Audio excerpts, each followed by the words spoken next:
সেই শক্তি কাজ করছে। আমাদের দেশের এখন যা অবস্থা, এখন যদি স্বয়ং ভগবান এসে ছাত্র আন্দোলনকে সাপোর্ট করে, তাহলে ভক্তরা বলবে এই ভগবানকেও বয়কট করা হোক। সুপ্রিম কোর্টের হাজার হাজার উকিল, সচিন টেন্ডুলকর, দেশের বেশিরভাগ জনসাধারণ যারা ছাত্র আন্দোলনকে সাপোর্ট করছে, তারা সবাই এখন ভক্তদের চোখে দেশদ্রোহী। শুধু ভক্তরা হলো দেশভক্ত, মানে দেশপ্রেমিক, বাকি সবাই দেশদ্রোহী। আর বলবে নাই বা কেন?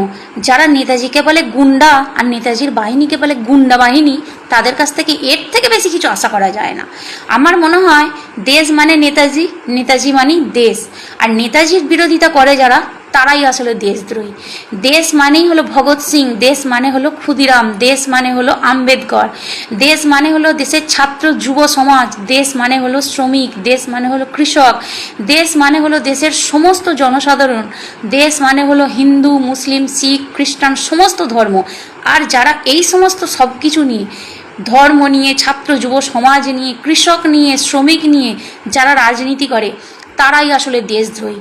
অন্ধ হওয়া ভালো, কিন্তু সমস্ত কিছু দেখে শুনে অন্ধ ভক্ত হওয়া ভালো না। সত্যিটা জেনেও না জানার ভান করে থাকা, তারাই আসলে দেশদ্রোহী, তারাই আসলে ভক্ত। যেখানেও আমাদের মোদিজি বলছেন যে এগুলো ভুল হয়েছে করা, এগুলোর যাতে আর না হয় সেই দিকে দেখা হচ্ছে, দৃষ্টি দেওয়া হচ্ছে, তাহলে সেখানে ওরা কেন মানতে রাজি না?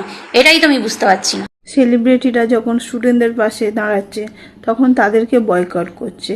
সাধারণ মানুষরা যখন স্টুডেন্টদের পাশে দাঁড়াচ্ছে, তাদেরকে দেশের শত্রু বলা হচ্ছে, মূর্খ বলা হচ্ছে, অশিক্ষিত বলা হচ্ছে। আচ্ছা, তোমরা বলতে পারবে এই যে সুপ্রিম কোর্টের উকিলরা, তারা যে আজকে স্টুডেন্টদের পাশে দাঁড়াচ্ছে, দেশের আর্মিরা, টিচাররা স্টুডেন্টদের পাশে দাঁড়াচ্ছে, তারা কি সবাই অশিক্ষিত? হ্যাঁ, তোমরা বলছো যে স্টুডেন্টরা অশান্তি বাঁধানোর চেষ্টা করছে, তারা কোনো দলের হয়ে এইসব কাজগুলো করছে। তাদের কাছে তো কোনো দলের ফ্ল্যাগ নেই, তাদের কাছে আছে ন্যাশনাল ফ্ল্যাগ। তারা জাতীয় সঙ্গীত গাইছে, তারা তো কোনো দলের কথা বলছে না। আর যারা বলছে ওই স্টুডেন্টরা দেশের সম্পত্তি নষ্ট করছে, তাদেরকে বলছি, প্রচুর ভিডিওতে দেখা গেছে পুলিশরা নিজেরাই গাড়ি ভেঙে দেখাচ্ছে, যে যাতে কিনা পরে বলতে পারে স্টুডেন্টরা এইগুলো করেছে।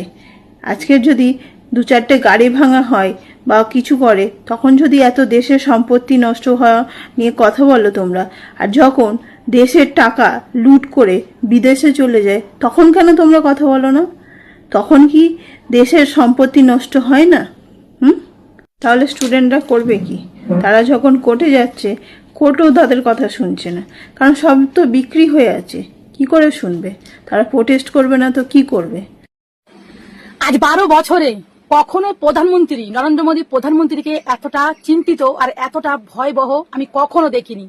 কালকে রাত্রেবেলা হঠাৎ লাইভে এসে স্টুডেন্টদের নিয়ে কি বললো, ফাইনালি আমাদের প্রধানমন্ত্রী লাইভে এলো আর স্টুডেন্টদের নিয়ে কি বললো, চলো তোমরাও শুনে নাও। मैं जानता हूं कि पेपर लीक ये कोई मामूली विषय नहीं है।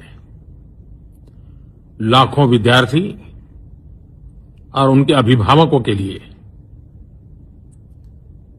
बहुत ही पीड़ादायक है, और इसलिए पेपर लीक घटना से अब तक पिछले 2.5 महीनों में अनेक विध कदम उठाए गए, गुनहगारों को पकड़ा गया है, वे जेल में पड़े हैं। हमारा सबसे महत्वपूर्ण जिम्मा था कि विद्यार्थियों का 1 वर्ष बर्बाद ना हो। तत्काल परीक्षाएं लेना बहुत जरूरी था। सरकार ने अभी पूरी शक्ति का उपयोग करके कम से कम समय में 22 लाख जितने विद्यार्थियों के एग्जाम हो जाए, इसका प्रबंध किया।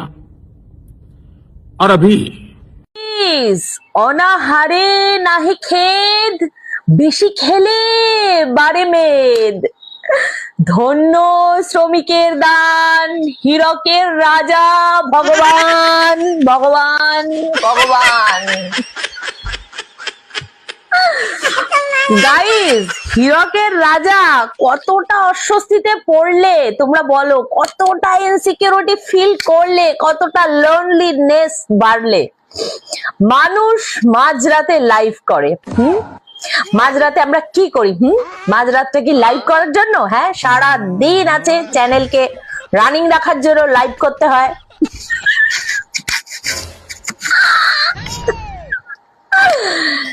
দেশে এতগুলো মিডিয়া থাকতে একটা মানুষকে, তাও আবার একটা দেশের চিফ পার্সন, তাকে কিনা লাইভে এসে দেশবাসীর সাথে কথা বলতে হয়। হ্যাঁ, আসলে ডলারটা একটা ম্যাটার করে, জানেন তো।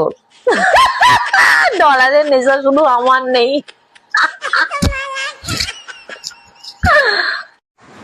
তোমরা কি জানো মোদি কিন্তু গদি বাঁচাতে ফেসবুক লাইভে এসেছে? এর আগে কোনো দিনও এই কাজটা করে নাই, এবার গদি বাঁচাতে কিন্তু ফেসবুক লাইভে চলে এলো। তো হচ্ছে ছাত্ররা কিন্তু দেখিয়ে দিল এরাও পারে। শেষ পর্যন্ত গদি বাঁচাতে ফেসবুক লাইভে এসে বলা শুরু করলো। सुना आप लोगों ने सुप्रीम कोर्ट ने क्या कहा? सुप्रीम कोर्ट ने कहा कि जो ये प्रोटेस्ट हो रहा है, जो पुलिस वाले बच्चों पे लाठियां मार रहे हैं, बच्चों को तोड़ फोड़ रहे हैं, उसके बारे में हमें मत बताओ।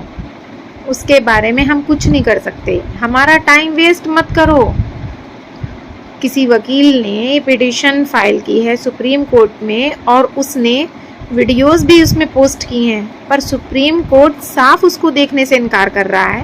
सुप्रीम कोर्ट का कहना है कि उसका टाइम वेस्ट हो रहा है, वो ये सब वीडियोस नहीं देखना चाहती, उसको मेल मत करो और हम इस मामले में नहीं पड़ेंगे।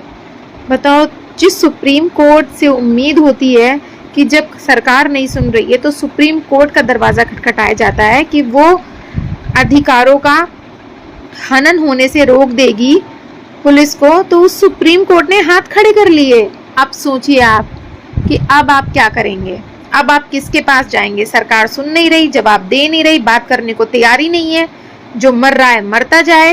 अब रही बात सुप्रीम कोर्ट, उसने भी मना कर दिया। क्यों?